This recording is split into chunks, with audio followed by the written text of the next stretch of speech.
those of you who don't know who the Teenage Mutant Ninja Turtles are, actually no, I don't believe you. Everyone knows who they are. Okay, fine, but still we should probably give them like the Reader's Digest version, you know, just get everybody on the same page, just the bullet points. Okay. 4 baby turtles. Covered in radioactive green stuff. Rat teaches them ninjutsu. Then they save the world from a talking brain. And a guy who looks like a Swiss Army knife. Repeatedly. Everyone caught up? Good. Because with the new Turtles movie currently in cinemas, there's going to be a whole new generation of kids who want to read up on their favourite mutant reptiles. Yeah, and there'll also be a whole bunch of adults who've gone to see the movie and need to be reminded that it actually was quite a good franchise once. So, what comic options are there out there? As always, we're glad you asked. First up, since it's always good to start at the start, there is the original comic run, self-published by creators Kevin Eastman and Peter Laird.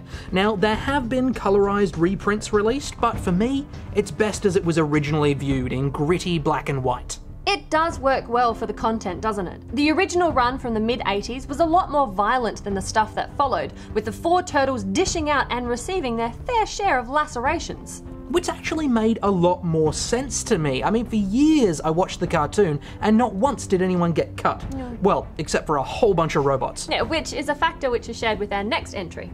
The fairly cheesy Teenage Mutant Ninja Turtles adventure series, published under Archie Comics. Aimed at a younger audience, this era was perhaps not the Turtles' finest moment.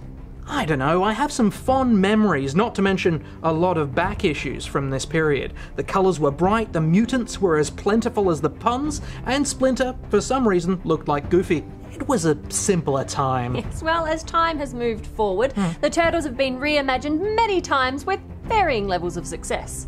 One of the reboots that has worked quite well is Teenage Mutant Ninja Turtles Change is Constant, written by Kevin Eastman and Tom Waltz. It does help having one of the creators involved, and this reboot finds a nice middle ground. It recasts a lot of the key characters while staying true to the spirit of the original, and it has the occasional blood spurt without getting too visceral. There is some really solid art from Dan Duncan in this too.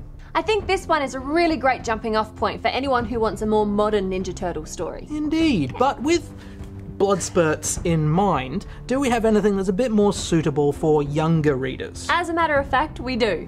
I was excited to see the Ninja Turtles cartoon currently running on Nickelodeon has been adapted for the page, since it's probably my favourite cartoon at the moment. Well, you say adapted, but the one that we looked at is pretty much just screenshots from the show with speech bubbles over the top, which seemed kind of weird to me.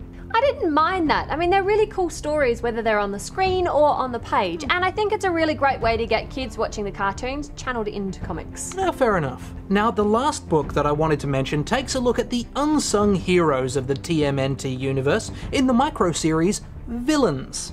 They're not unsung heroes, they're villains. The hint is in the title. Yeah, I know, but unsung villains just sounds silly. And what would the Turtleverse be without its bad guys? This volume takes a look at Karai, Hun, Bebop and Rocksteady, 2 of my personal favourites, and of course the big guy himself, Orokusaki, the Shredder. There's a lot of great art in there, and I agree, the whole micro-series reminds you just how important the bad guys are in any Ninja Turtle story.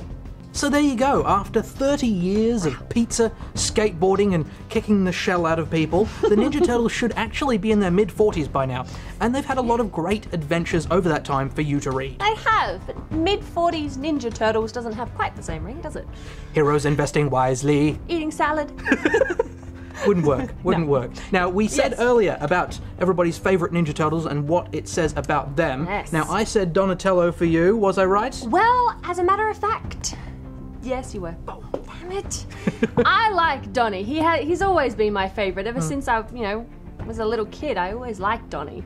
He is smart. Yeah. And he is an introverted character. Yeah. And I kind of related to that because I was a smart, kind of shy kid. And so I could see that. But I also Donnie liked to use his brains to fix problems rather than his fists, unlike Raph. Well, he was something of a pacifist. He wanted to think his way through trouble. That's not to say that he couldn't hold his own. And he had a bow staff, which is cool. It's a cool weapon. It's a very cool weapon. But I don't know, I always had an affinity with him. He was a quiet turtle and a nice turtle, and he had a very distinct voice compared to the other 3.